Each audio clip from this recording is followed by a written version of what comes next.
All right, all right. Good morning. My name is Jason Flame, and welcome to the Master Motivation Podcast. Today we have a special edition, or round two, as we said. We tried this a couple weeks ago, and internet was not cooperating, but here we are. We're back again, and I'm excited to have Mr. John Graden, who is a world champion kickboxer and coach. He's a protege of martial arts legend Joe Louis. John Graden led the martial arts into modern era by creating the first professional association, trade journal, and instructor certification program.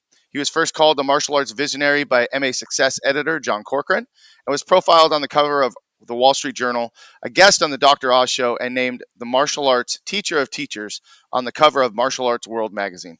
So, good morning, sir, and happy to have you.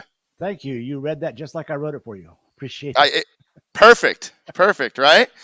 Hey, listen, I know you have a couple topics that you want to get to today, and I'm excited to talk about it. Just, again, really happy to have you on the show and introduce you to the audience. Many of you in the martial arts industry have heard this name for many, many years, and you've made a tremendous impact on the martial arts industry. Can you just give us, kind of a brief background of, who you are, where you came from, and maybe how you even got started in martial arts? It's very interesting. Martial artists, if you're a career martial arts instructor, odds are you have a similar background that we all share. Typically, that means that at some point in your youth, there was some intimidation, some feeling of being out of control and not able to mitigate the stress and the intimidation. In my house, there was a lot of yelling and a lot of hitting. There were bullies in the neighborhood, that kind of thing. So uh, you grow up with this sense of being out of control. And for me, that changed when my dad took my brothers and I to see this movie called The Five Fingers of Death. And it was the first chop socky movie in the 1970s that led the kung fu boom in films. And I knew this was a terrible film, but these guys broke every rule of fighting. They would fly through the air and do these kicks. And, I was raised that you never kick a man when he's down. You never, kick a man in the groin. They didn't kick him in the groin. They ripped his balls out. It's unbelievable. So I was sitting there in the theater thinking, oh, man, that is amazing. I have to have this power. If these little guys can beat big guys and 20 different guys, well, I can do that too. So the next Monday, I started calling I went to the yellow pages, called all the karate schools in the area. Most of them were actually quite rude because I was a kid calling. But one school invited me to come in and watch a class. And my dad, who was actually very interested in it, took my brothers and I to see a class at the Florida Karate Academy. And we're sitting in the bleachers and we're watching the next class start, which is the brown and black belt class.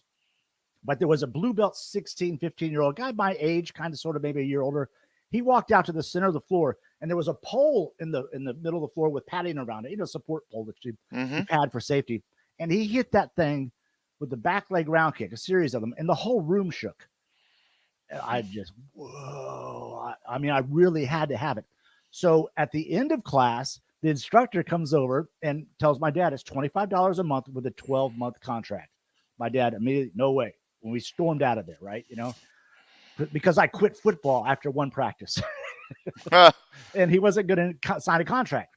So I get in the car and I express my frustration. Pow, he smacks me in the head. So I just stared straight ahead like many teens do when they're intimidated, just shut down.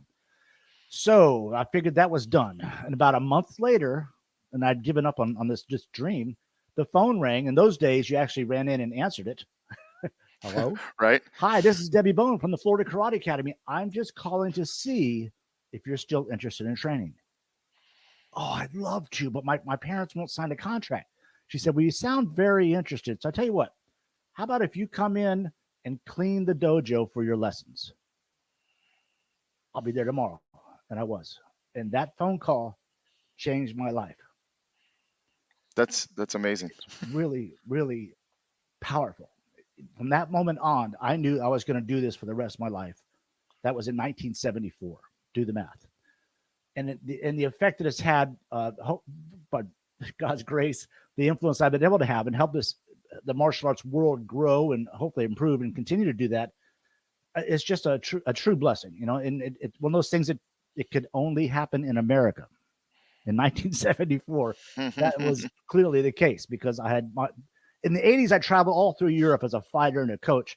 And the one refrain I heard over and over again, you guys are so lucky you can just open a business, open a school. And so it was unique to our country at the time, which we may touch on a little bit later because, of Hmm. course, I have opinions on everything.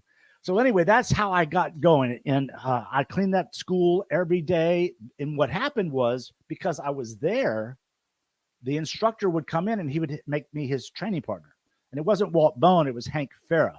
So we would, hold the targets and do drills and things. So I was getting really, really good because I'm training with the instructor in the afternoons, and I was totally dedicated. Then eventually he started to come by my house and pick me up so I wouldn't have to ride my bike 3 miles to get there. And he pulls up in a sports car every afternoon. I just thought I was the coolest guy in the world. And he was a very charismatic instructor. It was really a great time. So that's how I got involved in the martial arts, and I've been a complete addict ever since. You know, I can't tell you how many martial artists, and I'm sure you've talked to, thousands, right? And you hear this story over and over and over that a lot of us that really succeed in the martial arts, at some point, we cleaned the school and traded for lessons. I did the same thing. I know you talked with Mr. Mark Cox on his podcast as well. Same thing. A lot of us, and there's something about that dedication and the commitment. I mean, if we're willing to put ourselves in that position to do that, we must really love what we're doing, or we have this connection based on that dedication just from the very very beginning. So it's just interesting to hear that story being told several times, in the same manner. There's a downside to this, and this is really important. When you are in a position of feeling intimidated, bullied, and out of control, and you are around an instructor, a black belt instructor, who must know all. He's a black belt. He's a master martial artist. He must know all. Especially in the 70s and 80s, there was that implication of wisdom that came with a black belt. Miyagi definitely perpetuated that from the 70s kung fu films, the Bruce Lee stuff. So you tend to take their word, their example as the gospel, Hmm. and that becomes your belief system very quickly. And it can usurp really good belief systems that you have. Uh, it, so there is a danger there. And with martial artists, understand this. This is why I created the martial arts teachers certification program in 1993. Just because you're a black belt doesn't mean you're wiser. It doesn't mean you're a good teacher. It doesn't mean you're anything other than a guy who's earned a black belt or a girl. Additional advanced education is necessary to become a good teacher. Typically, we come up through the ranks adopting the dogma and belief system of that instructor. And my father was in the Korean War. And when we went into that school, there was an American flag and a Korean flag. He did not like that at all. He didn't prevent me from going to class about it, but he just noted that, that he was not happy with it. And I can completely understand that. I mean, I don't understand. I don't want to get myself in trouble. I don't want to go down that road. So you go from this place of being out of control, intimidated, to within a year, I was a brown belt, and I was actually blue belt. When you earn your blue belt, students had to call you Mister. So Hmm. I went from intimidated kid to being Mr. Graden. I had a day job at a restaurant where I was a busboy. Graden, clean off number 2. That was during the day. At night, it was, Mr. Graden, would you please talk to my son Joey? He's having trouble in school and he looks up to you so much. Which one do you think was the attractive path for me? Of course. And that led to a prelude of an attitude from my dude. It created a monster in many ways. And it was not healthy. It was not healthy because there was no real guidance about how to deal with that stuff. It was pop culture, sex, drugs, and rock and roll. There was a lot of drug abuse in the school. My instructor died smuggling pot into America from Colombia in a plane where he Oh, crashed and burned to death. They couldn't recognize him from his teeth. He was burned up so bad. December 16th, 1982. wow. Uh, Craziness. So what through the years I've been able to do, and it frustrates the heck out of a lot of these guys. Step back, and look at the real picture. What is really going on here? Is this blind acceptance of traditional dogma? Because here, it, our origins come from Okinawa, Japan, China, Korea, all Asian countries.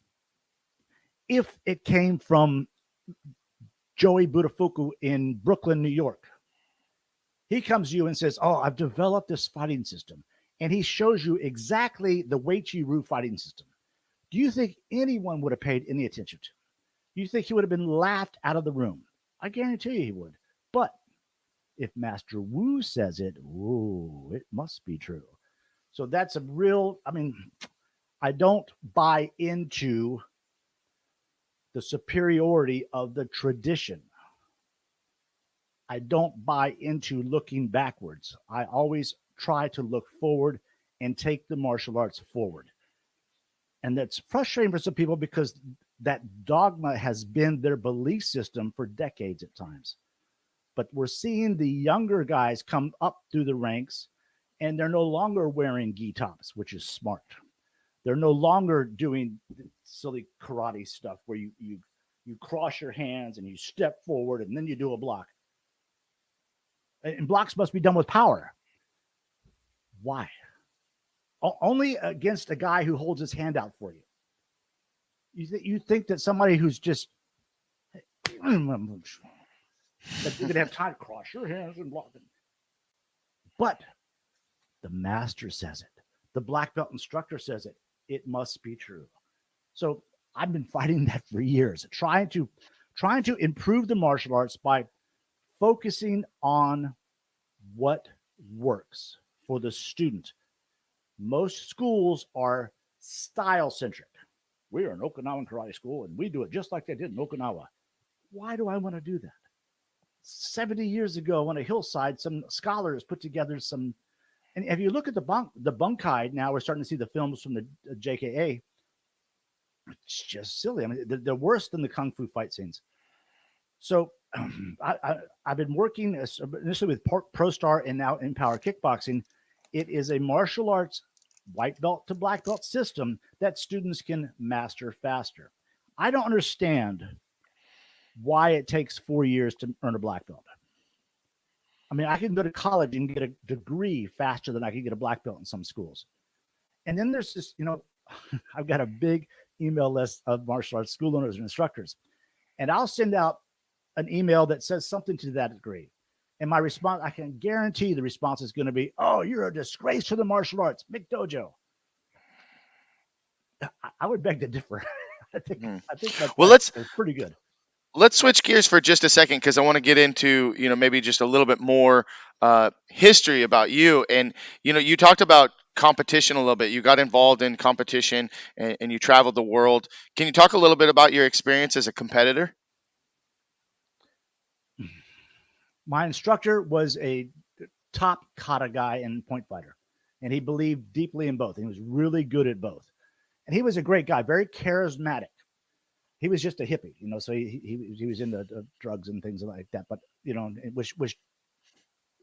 which opened the door for me for very bad habits for a long time, a hedonistic lifestyle. So I did the kata thing. I won a lot more trophies in kata than I did fighting. I was the U.S. Open Korean Forms champion sometime in the 80s. And then I was named to the WACA World Champion teams. We fought in London, which was a blast. I barely lost the world title fight there. And many people thought I got ripped off, but I wouldn't say that. That I'll hold grudges from 1984. But we won as a team. So that's the world kickboxing champion title is that as a teammate. And then in Berlin and Munich and all over, we did a 10-day tour of Italy that was fantastic. It was Ray McCallum, Troy Dorsey, Joe Lewis. I mean, we just had a blast. So it was like being a rock star. We were in a 3 Mercedes convoy driving through the mountains of Italy. And then we'd land in a town like Palermo. And then we'd, walk around in the afternoon. And then at night, we'd go in and fight. And then we go to a big party afterwards. It was a lot of fun. I remember one time we got this in Milano with this big cup that we won. And then Raymond filled it up with beer and passed it around. Great memories. I was 24 years old. I have the diary from that. I just write the diary every day. One day I'll publish it. So that was a blast. I mean, it was. Here's something really interesting and coincidental. On my Facebook memories thingy, a picture appeared of myself, John Longstreet, Jerry Rome, and I think Troy Dorsey. I'm not entirely sure. At Checkpoint Charlie in West Berlin, getting ready to go over to the east side. And we walked in that room. And so the picture's there, right? We walked into the room where you show your passports and all this stuff. And the East Germans were just screaming at this guy, ripping him to pieces. I mean, we didn't understand German, but they let us through. But I had a camera, and a truck of German, East German soldiers drove by, and they yelled at us. The whole team turned around and went back to the west, except for John Longstreet and I. So I mean, that was insane. So yesterday, that the photo appears on my Facebook yesterday. The same day, my wife and I are at a mall that we've never been to before. We turn the corner, and it's the Berlin Wall Museum, and it's all the photo. Everything was exactly like I stood under that sign. And a Mm. good friend of mine, Michael Deubner from Germany, when the wall came down after we were there in Berlin, 6 months later, it came down. He sent me a bag of the rocks from the Berlin Wall. So it's just coincidental, really cool stuff. So I cherish the experiences that I had as a competitor. I never cared about winning. I don't have the eye of the tiger. I care about learning. My brother is more eye of the tiger kind of guy. I've seen him come from behind and just grind it and win matches that are amazing. It wasn't that important to me. I just wanted the experience. I wasn't so interested in the title. Hmm. Interesting. Very cool. Well, it's fun to hear these stories, and especially for those of you watching, in the martial arts industry, in the martial arts world. By the way, if you have any questions and you're watching right now, please drop us any questions that you'd like to ask Mr. Graden, or you'd like me to ask him. Any stories you want to hear, any questions you have, just drop them in the comments below. You started talking about publishing stories, but you have published other works. Talk about some of the things that you have written and that you've published. In 1984, I wrote a book called Black Belt Management: The Guide to Success Without Selling Out. At the time, there was no you could it was self-published, but it wasn't like today. So I could send it off and have it bound in a perfect bound, which is a typical book. This is a perfect bound book. That's the binding right there. Hmm. So instead, I printed it as 8.5 by 11 sheets and put it into a 3-ring binder. Now it was a manual, so I could sell this version for $10. I could sell the manual for $149. Thank you very much. I sold about 3,000 at $149. It was the first book of its time, a kind, and it really impacted a lot of people. I can remember being in California, selling out so quickly that I had 2 big boxes overnighted, which cost a mint to get out there because I knew there was more to be sold. That led to the creation of the National Association of Professional Martial Artists, NAPMA. I created that in 1993. I was at an event in Las Vegas, and the leaders of the event, it was a big billing company kind of arrangement of 150 school owners in the room. And the owner of it came up to me and handed me a card that said, John Graden, President, National Association of Professional Martial Arts. He goes, John, you're the only person that can do this. And I took the card and bang, NAPMA was a massive success. Within 3 years, we were doing over $3 million a year, holding massive conferences. And it all came tumbling down when I wrote an editorial that said that the martial arts uniform is the ugliest fitness apparel ever. That didn't go well with the suppliers, and they started to sue me and sue me and sue me and sue me, and to the point where my attorneys had never seen a more aggressive attack. They called it pathological. And what that means is that every week or so, somebody would be knocking on my door or ringing my doorbell. John Graden. And they would serve me with something else.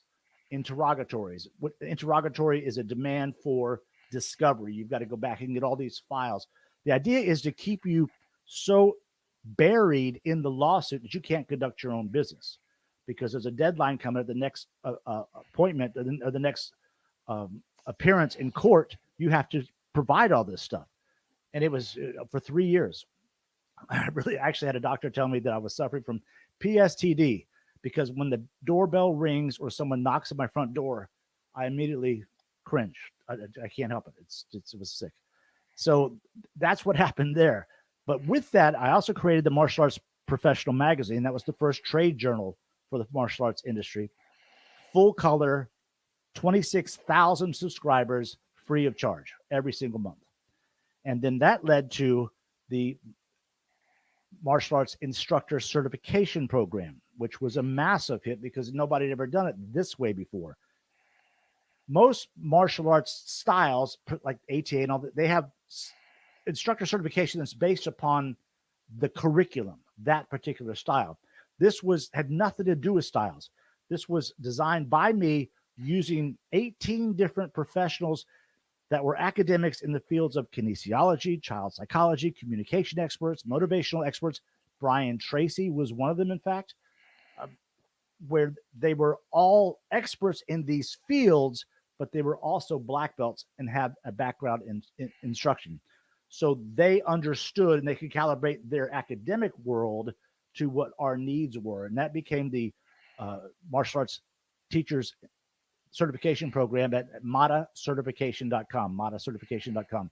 So that's going to this day. And it's, again, because you've earned your black belt typically doesn't mean that you've been taught how to teach. Most of us mimic our instructors. We don't really have a formula to teach a class and retain students. For instance, the two most dangerous words. I love Jeopardy. So a few years ago, one of the clues on Jeopardy was, according to Japanese sociologists, there are two words that are damaging the American population and society. What are those two words? Guess what those two words were, Jason? What do you think? Yes, sir. Damaging. Good job. Hmm. Good job. Count how many times an instructor says good job in the course of one class. If no matter what you do is a good job, when does it really become a compliment? When does it really become sincere? Awesome. God is awesome. Nature is awesome. Niagara Falls are awesome. That kick was not awesome. So now we move into tags that undermine authority. One of the tags, common tag, in fact, I fired one of my instructors because he never stopped doing this, is okay. All right, everybody line up, okay? Get a fighting stance, okay? Okay, we're going to do it's okay. I'm not asking your permission if it's okay. That undermines your authority. You know what I mean? That's a tag. Blah, blah, blah, blah, blah. You know what I mean? You got me? Joe Lewis's tag was make sense. Does that make sense? Make sense? Make sense? And he was a great instructor.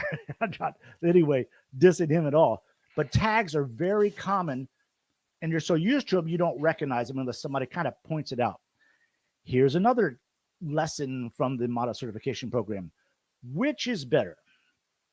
If I ask a specific student, Jason, is the side kick a straight line kick or a circular kick? Or if I ask the entire class, which is the best route? I would ask a specific person. Okay. If you ask the specific person, the rest of the class goes, ah. Hmm. If you throw it to the class, they're all thinking about it. Is he going to call? You see the difference? That's a big difference. Now, unless the child needs to be called out to wake them up a little bit, sometimes that's the situation. But when you ask the class the question, they all start thinking about it, and when you give the answer, they absorb the answer more so than if your focus is on Joey over here and Sally over there is looking at herself in the mirror. And to tag myself makes sense. Okay, so the last part I'll talk about the certification is how to teach sparring so students don't quit. I don't know if you've ever had this experience. I have, where you're someplace like in the mall and you see an ex-student walking by and she sees that you see her and she kind of looks away, but she can't escape it. Did you see her? Sally, how have you been? Boy, we sure missed you in class. And she goes, yeah, Mr. Graden, I've been very busy lately, and I just, I've got a new job or whatever it is. Okay, all right. So if we could have a truth translator that would just lower from the sky, it come whoop, and it would say, it would translate for Sally. I made orange belt, and you put me in front of that guy to spar with. I had no idea what I was doing, and he punched me in the nose. My eyes started watering, and I knew at that point I'm done. So the program teaches a series of limited sparring drills and phases for sparring where students really enjoy sparring rather than scared about sparring. And that usually comes from, I teach often at a school locally. It's a Taekwondo school. They don't allow punches to the face when they spar. How can you? I can't fathom that. It doesn't make any sense at all. It's just a matter of teaching it safely so they're not smashing each other in the head. Hmm. So that's kind of where the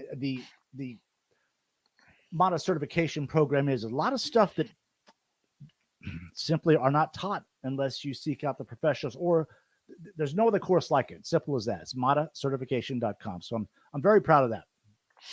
Well, thanks for sharing that, and I mean, I feel like I just got an education myself and a couple good reminders. Uh, I love that you mentioned about the good job, because I've heard instructors do that a million times, and just like you said, every time you hear good job, when does good job really mean good job? When is it really a compliment? When is it something that's actually empowering versus just a space filler? Really is what it becomes. Here's a question for our audience.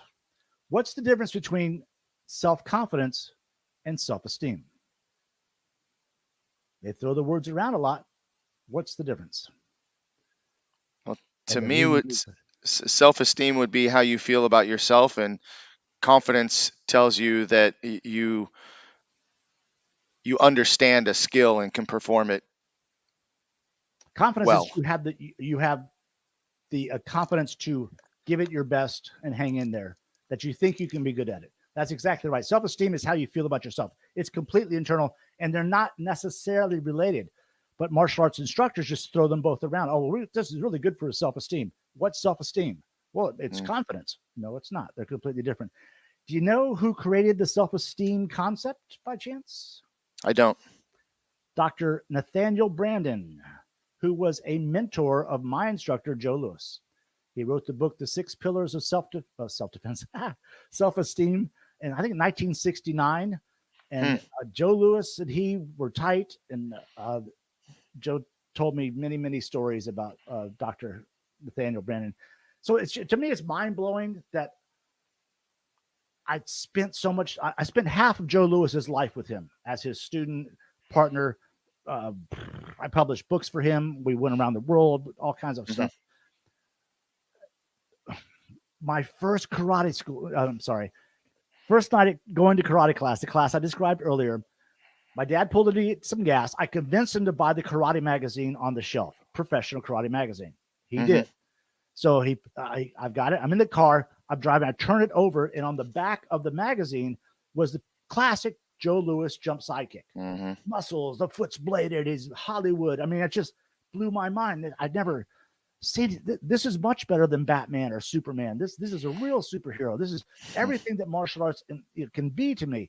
And lo and behold, 10 years later, he moves to the area and takes me on as his personal training partner. Mind blowing. I mean, I've had a most amazing career, most of it from proximity. It just happened to be the right area to move to. My father was in the military, Hmm. and he was given a choice. You can be transferred either to Huntsville, Alabama, or Tampa Bay, Florida. He chose Tampa Bay, Tough Florida. choice. And I asked him one day, why? He goes, because there's more bridge players in Tampa Bay. Uh, yeah, that's crazy. Hey, let's take a break from that for just a second. I don't know if you can see this question on the screen here, but there's someone out here on Facebook, and I apologize that I can't see your name. But it says, "Hi from Colorado.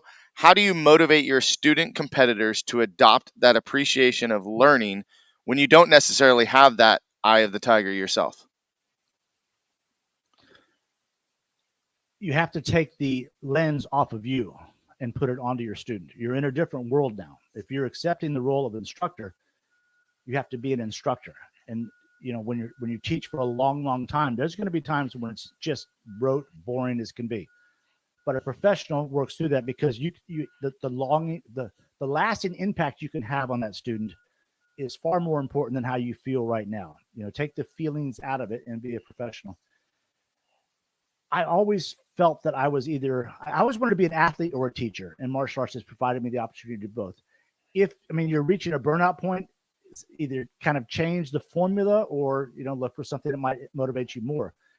But when it comes to competition, you have to ask yourself, is this really worth the effort? Is it worth the effort? So Taekwondo, somebody just described to me a tournament where they only have 3 competitors in each division, so each student can get a trophy. Blown away. Welcome to 2020. If you are, yeah, right. If you are training students for tournaments that are developing bad habits like point karate, terrible habits. Here's the most neglected move in all martial arts. Ready? Are you ready? You want to see this? Okay, you ready? Okay, here it is. Ready? That's the most neglected move in martial arts. Point fighters, watch them throw their punches. It'll go out and it'll just drop. And then it'll work its way back. But it doesn't come back to a defensive position. It's not that. So it is motivational. It robs you of motivation, either consciously or unconsciously, when you're teaching bad habits to students in order for them to win a trophy. That's really important. Kickboxing is far more realistic. MMA is a lot more, but that's just, I don't have any interest in doing that. I don't think I ever did. I wish I would have learned how to grapple. Joe Louis always said he was a better grappler than he was a martial artist. I think the best way to fight me is to tackle me. Then I'm in big trouble, especially if I'm trying to block you with this. So I hope that helps. Perfect. Well, thanks for answering that, and thank you for asking the question out there. If you guys are still watching, please drop any other questions. And Mr. Graden, I don't know if you saw this, but I just want to pop it back up on there. But Stefan said that you were an inspiration to support pro martial arts schools in Germany. So just putting that up there. Thank you very much. I love my time in Germany. So, question for you: what would you say it has been your biggest challenge in getting your message out to the audience that you're trying to reach?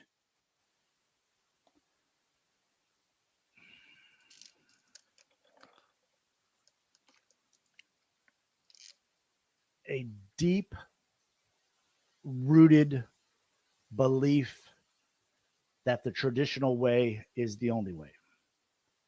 The lack of an open mind. Martial arts, specifically traditional martial arts, does not encourage, in fact, it discourages free thinking that may challenge the norm.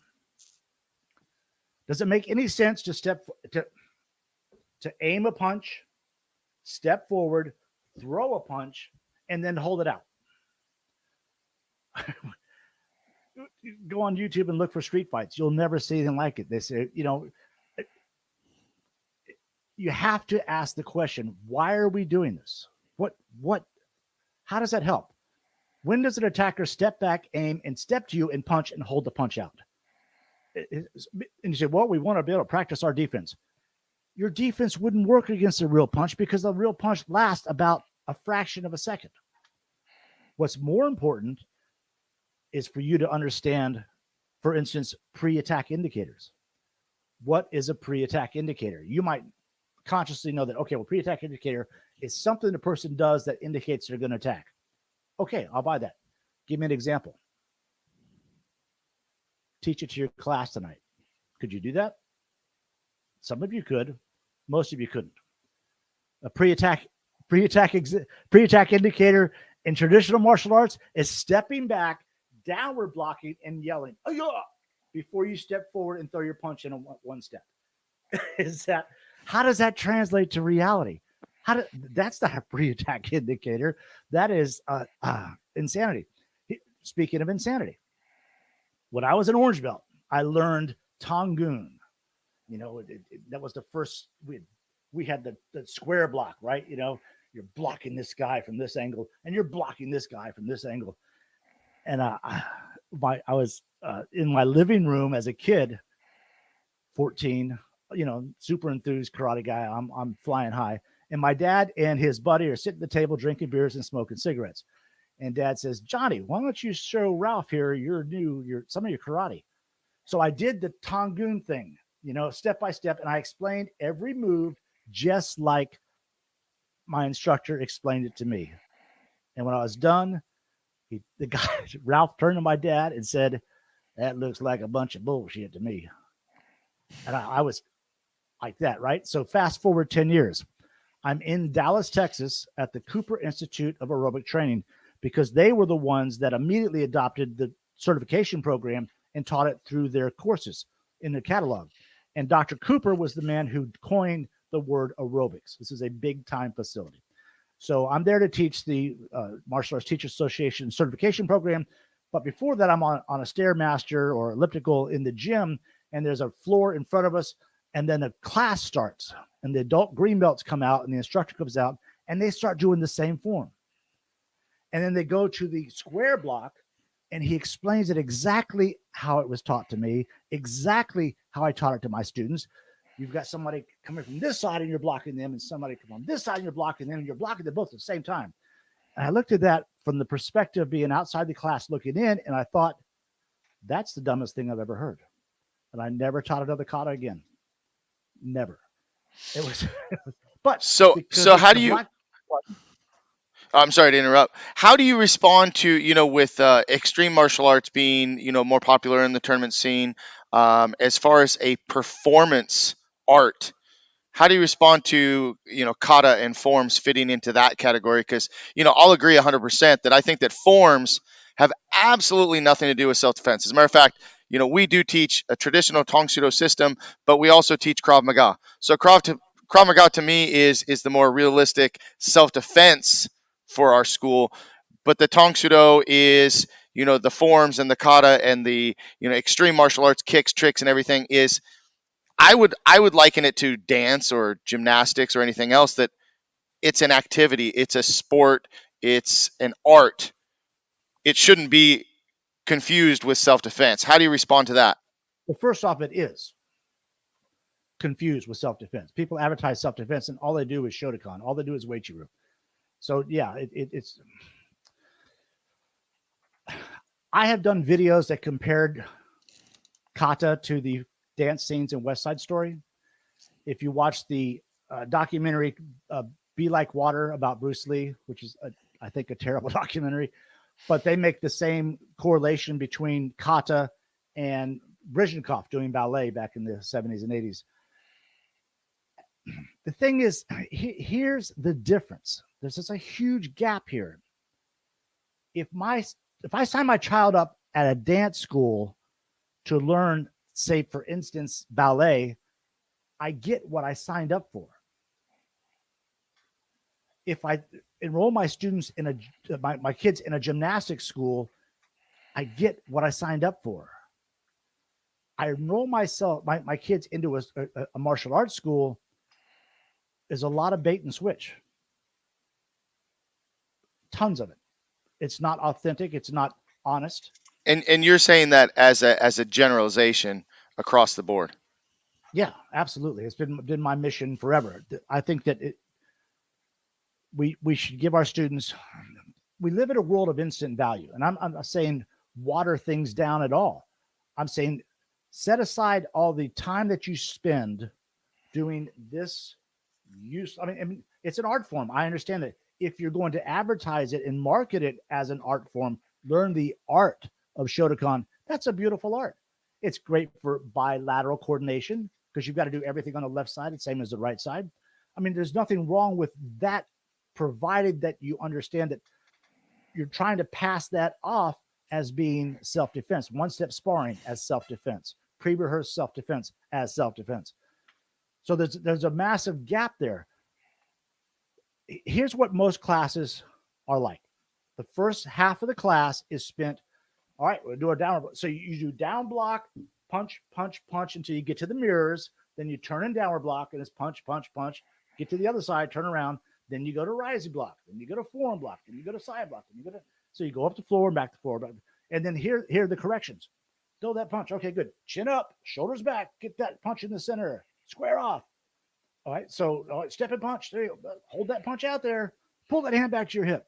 Get no deep stance. You need to be in a deep stance, so deep that your back leg, somebody could stand on that leg and it wouldn't break, wouldn't bend. So that's the first half of the class. Okay, everybody gear up. Now we're going to do mitt work and we're going to spar. Like, turn your body sideways. Get your hands up. Get that chin down. Pull that hand back. Don't leave it out there. It's the exact contradiction of everything you just spent doing in class. So pick one. It makes it, should it go, like I said earlier, the most neglected move in all martial arts is that right there. Because most martial arts tell you to pull it back to the hip, or they don't tell you to pull it back anywhere. So it's a contradiction, and it's not giving our students value, it's creating confusion. And it's not conscious confusion, it's subconscious confusion. And it's also physical confusion, because what physical habits do you want me to develop? This or this? Square shoulders or turn sideways? I mean, for empowered kickboxing, most people have the cross, downward block. That's the first block you learn, right? I used to teach it just like this. This is a defense against a front kick to the groin. You're going to cross your arms, step forward, and execute this downward block. And I imagine the guy going home to his wife and saying, "Honey, look what I learned. Kick me in the groin." So in empowered kickboxing, our first block is this. Watch, very, very complicated. That's it. Block number 2. And let me ask you this: is it possible to be effective at both? Time is our most precious gift, commodity, treasure. So why would you spend time on what is not going to save somebody, help somebody in a street fight or get attacked, or in sparring even? I mean, if you just spent the class doing sparring drills, here's an example. Sparring drill. Before I get to the sparring drills, let me ask this question.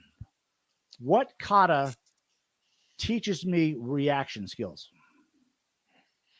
What None. kata teaches me how to defend against a taller opponent?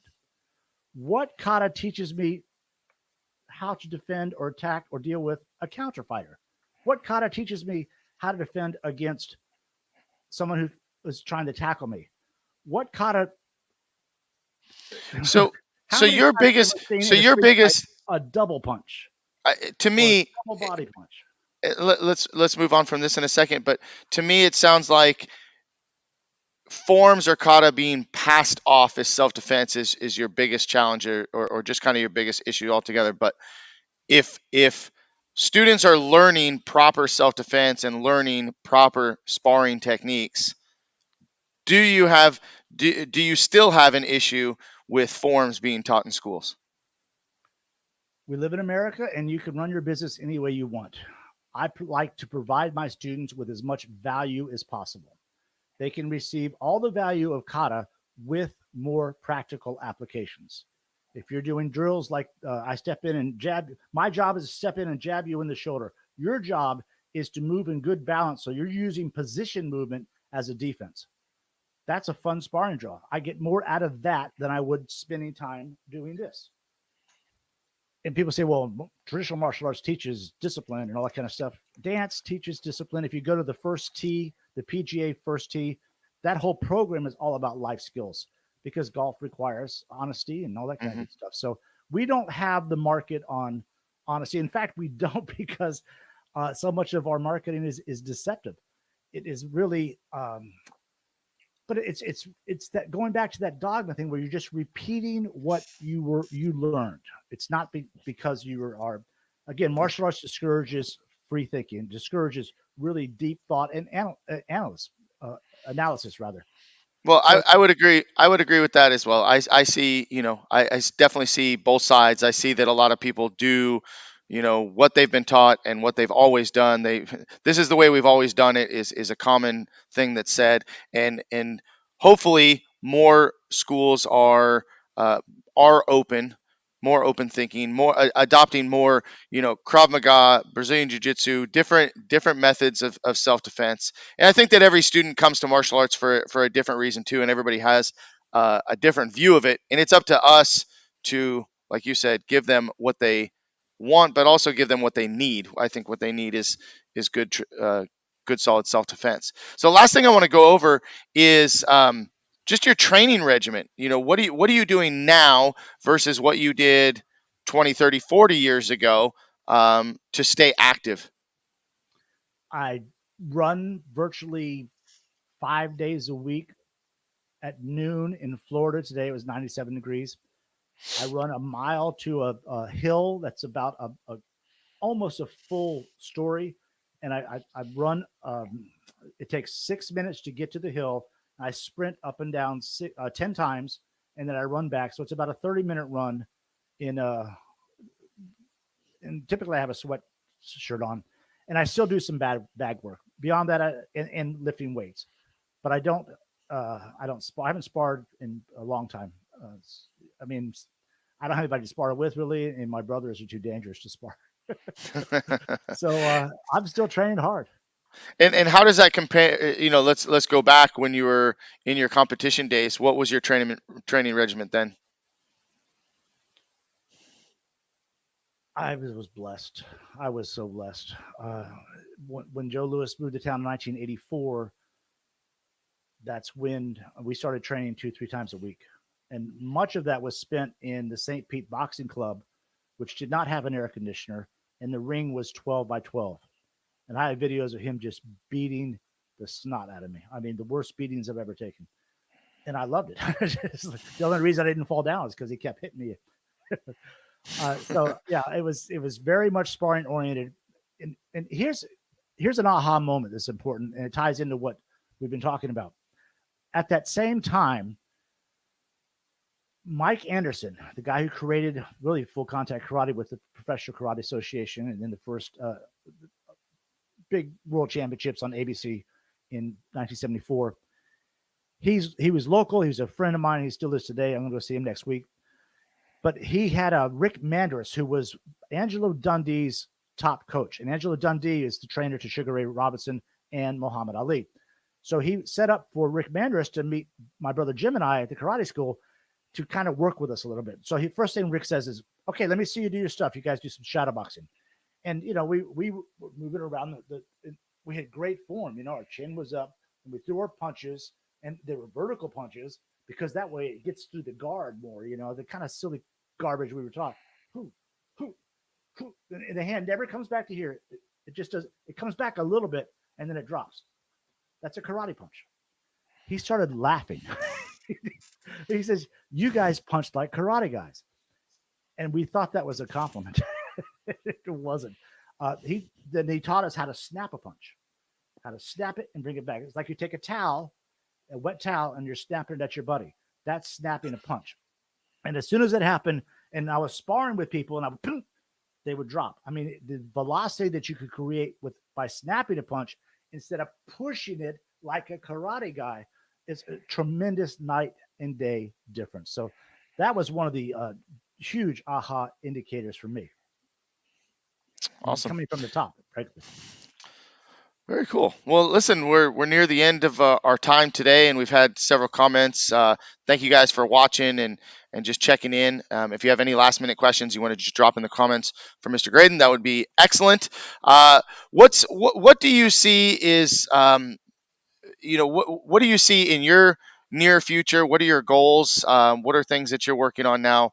I know we talked about the Teachers Association, but Yeah, anything else you want to add? I am wrapping up my book, Choose Your Battles Wisely. And it is pretty much a chronology of my career and the good decisions and the bad decisions that I've made. The goal of for the goal for me for the reader is to kind of take them back through some of the best decisions that I made and some of the worst decisions that I made, and the decisions, the knee jerk decisions that end up making me the jerk. So, in short, I've learned to choose my battles wisely, and that's the message that I want to convey. And it's ideal for high school and college age students. So, my goal is to start marketing to that particular segment in colleges and high schools, and start doing speaking on uh, a wider audience and a wider stage than just the martial arts, which is a shrinking stage. All right. Well, Stefan wants to know when he can meet you in Germany again. He I wants you to can't come back. wait to get over there. If I'll grab my wife, we'll be on a plane next week. Thank you, Awesome. Stefan. All right. Well, hey, listen, Mr. Graden, thank you so much for your time. Thank you for, just all your experience and sharing your stories and giving us, your perspective on martial arts and in life in general. Just appreciate having you on the show and hope you enjoyed being here. It was my pleasure. Thanks so much.